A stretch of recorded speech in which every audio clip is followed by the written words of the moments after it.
Hey there, Candida Warriors. It is Lori Seeley, and I'm a functional medicine health coach. And I'm here today to talk to you about nutrients. But first, I want to start today in a little bit of a different way. Um, it is a beautiful spring day here in Northern Illinois, and we're working on getting our house sold again. After one day back on the market, we had a good solid offer. So please send positive vibes our way that it all works out for the best. Now, today I'm going to try something a little new for for the beginning of my video. I don't know if this is going to catch on or not. Let me know what you think in the comments, okay? So here we go. I just want to help you sort of focus. And no matter if you're watching this live or in the replay, it doesn't matter. Like maybe you're washing the dishes, or maybe you're starting to get dinner ready. Maybe you're making the bed, folding some clothes. I don't know. Maybe you're driving in your car. If you're driving in your car, only do part of what I'm about to tell you to do. So anyway, um, I just want you to try and focus. These videos are meant to serve you, and I feel like in the past maybe I just jumped into the content a little too quickly, and maybe didn't help to get myself or you guys kind of honed in first. Okay, so I'm gonna try this. Whew, so I want you to close your eyes first and take a nice deep breath. And I want this deep breath to start from low, low, low down. This is what we call the root chakra, but I like, because I'm a little weird, I'm a little different. I like to think of it in a sort of a different way. So the root chakra is sort of, maybe some of you know a little bit more about this than I do, but my understanding of it is that it's located sort of between the legs, very deep down in there. So that's where I want you to start this breath from, okay? So down, down, down, deep, that area between your legs that helps you to feel heavy and grounded. And take a nice deep breath from there and build it up to your shoulders, and then let it out. We're going to do that like 2 or 3 more times, okay? Nice deep breath.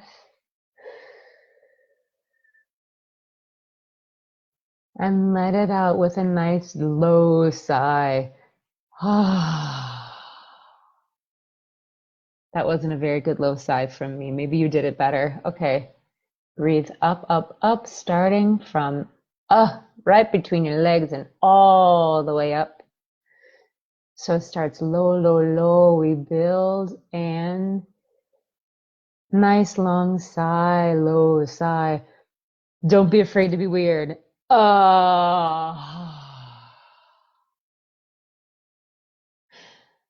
Okay, hopefully that got you a little centered.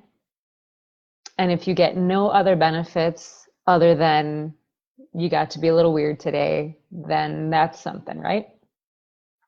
Okay, so my topic today is about nutrients, and can we get them from our food? The answer is maybe. Pretty much no, but maybe. So the thing is, like back in the early 1900s and before that, we used to get the nutrients we need from food. Some people, you'll hear some people ask you, like, why are you taking so many supplements? And the answer is because you know that you can't get your nutrients from food for the most part anymore. And now I'm talking about, vitamins and minerals that our body needs to perform cellular functions.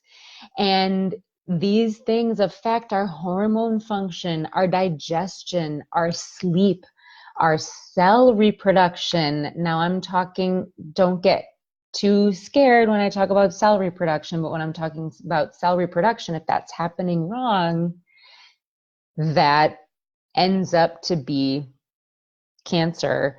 And we want to avoid that. And getting our vitamins and minerals that we need for our good bodily function is very important to avoid that. Okay. And we're also talking about elimination of toxins and so many more things. Okay. So, and what we're talking about today, you know, getting the nutrients that our body needs is a huge part of the reason that there is so much dis-ease and discomfort in the world today, because we are not eating enough fruits and vegetables, mainly vegetables. But besides that, the vitamins and the minerals are not in the vegetables anymore. It's different from how it was in the early 1900s. So I found a study that's actually just goes back to 1975 and comparing the 1975 to today. So we're talking about how the nutrients in produce have been depleted in just the past 40-ish years. Okay. So compared to 1975, apples have 41% less vitamin A.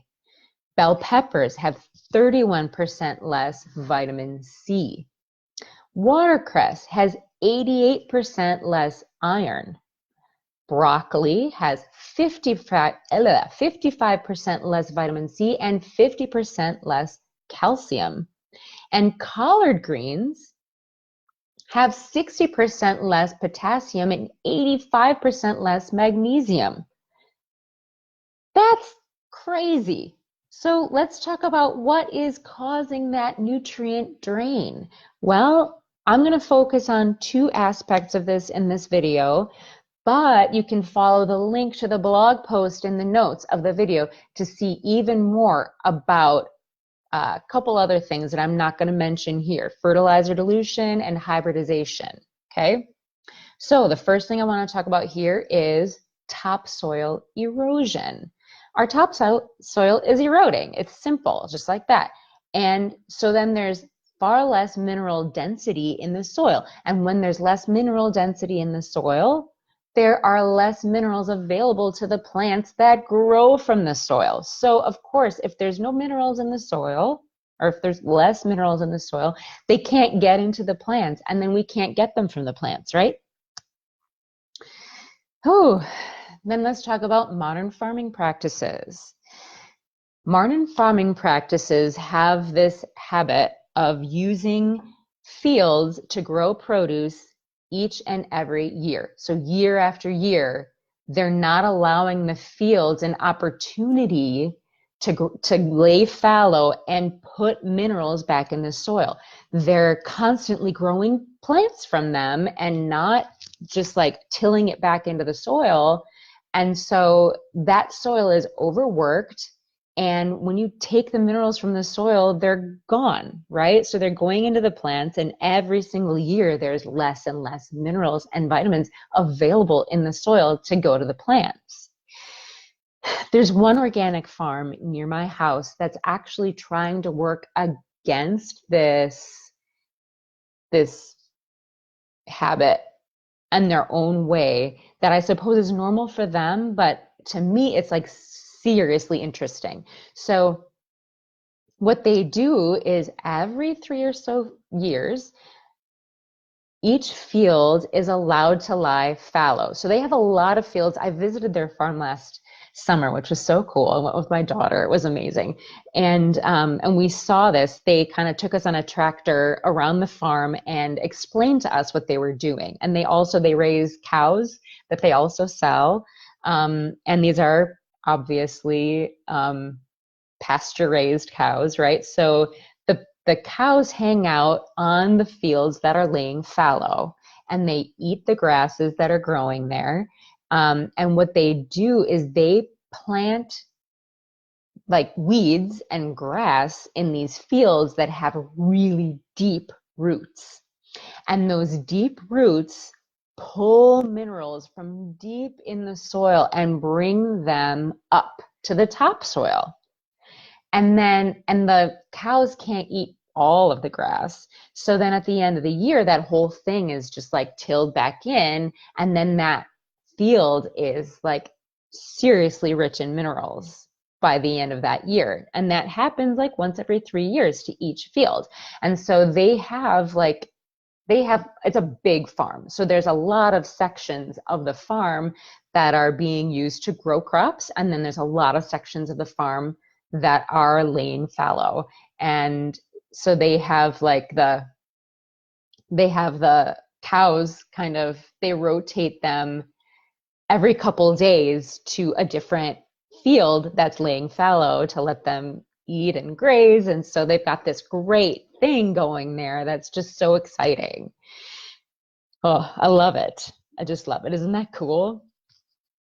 Okay, so let's talk about what we can do to get the nutrition we need, right? So I kind of alluded to one thing. I'll get to it later.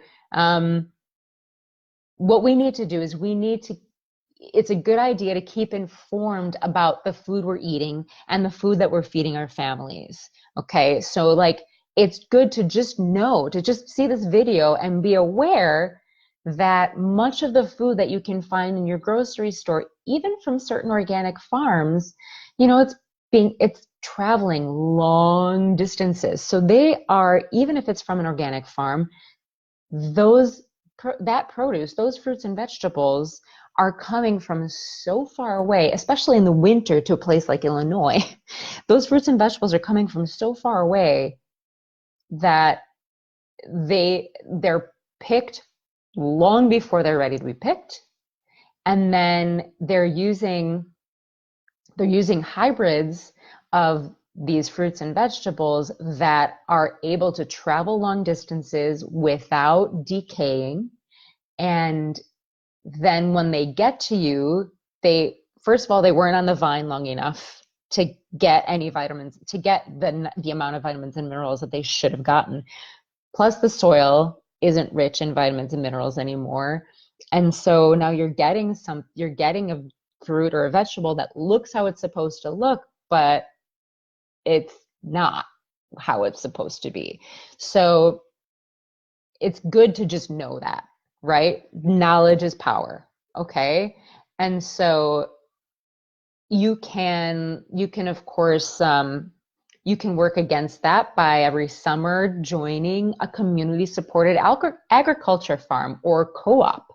Make sure you do your research first and maybe even visit the farm before you join and ask them questions. Ask them about what they do to replenish the topsoil and what they do to discourage pests, because they have to do something. And they have some great ways around using pesticides, because of course they don't, in an organic farm, they're not going to use pesticides. They breed other bugs that like bugs that eat the bugs but don't eat the plants and stuff like that. It's crazy what they do. It's I haven't learned a lot about it. That's how much I remember about it, but they do really cool stuff, and you just have to go there and ask about it to make sure that they're not using any kind of chemicals, and just learn about what they're doing in their farm to produce their vegetables that you're hopefully going to be buying. Now these co-ops can be a little bit pricey, but there are a lot of good reasons for that. Okay, they have to charge for what they're doing, and organic farming is more expensive than if you're using pesticides. It just is. And what I think is that the farms that use pesticides are selling their produce too cheap. I said that wrong. It's why is it so cheap?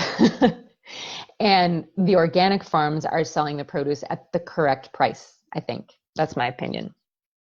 So I don't look at it as being too expensive. I look at the other stuff as being like, why is it so cheap? What are they doing to it that's making it so cheap? How are they able to produce it in a way that they're not going to charge more money for it? Make sense? Anyway, so the farm that we joined, we live near Chicago, and so the farm we joined is called Angelic Organics. And I do have a link to their website in my blog post this week. So if you're interested in them, if you live near here, that could be a good option for you. I loved our experience with them. The produce we got every week was fresh and delicious, and it came to us covered in dirt, which I love. I I hate that at the grocery store they're always like spraying the vegetables with water all the time. It makes it limp, and it encourages the growth of bad bacteria. I mean, it really, and mold. It encourages mold. So I would much rather buy my lettuce covered in dirt and rinse it myself at home right before I serve it. I would much rather do that than buy produce that's all clean, because like then I wonder, what did you do to it to make it this clean? It grows in dirt. It should come with dirt on it. It just should, because it came from the ground. And so it just makes me question, what did you do to make it all dirty? So it's so wonderful just going and picking up this box of like lettuce and summer squash and all sorts of good stuff, even things that I like, that I was like, what is that? I had to look it up and like learn about what it was and what you should do with it to cook it, because I had no idea. And so that's kind of fun. I mean, it makes you learn about stuff you never saw before and really like create dishes that are amazing, that your family's like, what is this stuff? And you get to have fun with vegetables. And my daughter liked it too. It was just great. So anyway, so that's one of the ways you can sort of do something to make sure that you're getting at least more vitamins and minerals than you would be getting if you're buying the stuff from the store, right? Because it's good to buy local. You know that it was picked ripe and it got as much vitamins and minerals as it possibly could from the soil that it grew in, and then it comes straight to you covered in dirt, and you rinse it off yourself and prepare it yourself. It's just like magic. Yeah, and if there's not a co-op available in your area, then try looking for local farmers markets. And that's another great opportunity to buy local produce that's usually freshly harvested, covered in dirt, and beautiful stuff. And now besides that, I mean, we live in a place that has winter, right? I mean, and let's be honest, most of us are buying all of our produce from a grocery store that's getting its produce from, like, I live in Illinois. My grocery store is getting a lot of its produce from Mexico, California, right? Far, far away. The stuff is getting picked long before it's ripe. It's, hybrids that travel well. They don't do the hybrids. They don't design hybrids that have better nutrients in them. They design hybrids that travel well and that are going to look pretty when they get to the grocery store and that are going to make them money. That's what they do. And so that's how most of us are eating, at least during the winter, which here is like 8 months long, right? So that's a lot of time to not have access to local produce that's been grown in high mineral soil, right? So what you got to do then? You got to supplement, right? You have to take supplements with, certain vitamins and minerals. Like magnesium is a really big one, and then vitamin C, B vitamins, vitamin A, which is really abundant in actually pasture-raised eggs too, iron and zinc. Those are some really common insufficiencies. So these are the things you have to kind of supplement with. And if you want to learn more about that, I did write a blog post about that last week. I also linked to that in the comments or in the notes to this video, okay? So this week in the blog post, I included a great recipe for slow cooker Caribbean carrot soup. It's amazing. And I just have a download right there in the blog post. You don't even have to like leave your email address or anything like that. It's going to straight download to your computer. So go over there and download the recipe, okay? And let me tell you, if you guys are feeling like you want to take your Candida fight to the next level, I have a great program for you. It's called 7 Steps to Kill Candida and Repair Your Gut. And it is ready and available right now. We're going to have our first class at the beginning of August. So start thinking about that. And if you are interested in that, comment here, tag me in your comment, or send me a private message or email me at Lori@loriseeley.com, and I will get back to you. I'll tell you all about the program and how it can help you, and we can get you all started, okay? Okay, so this is it for me for this video this week, and I will see you again real soon. Okay.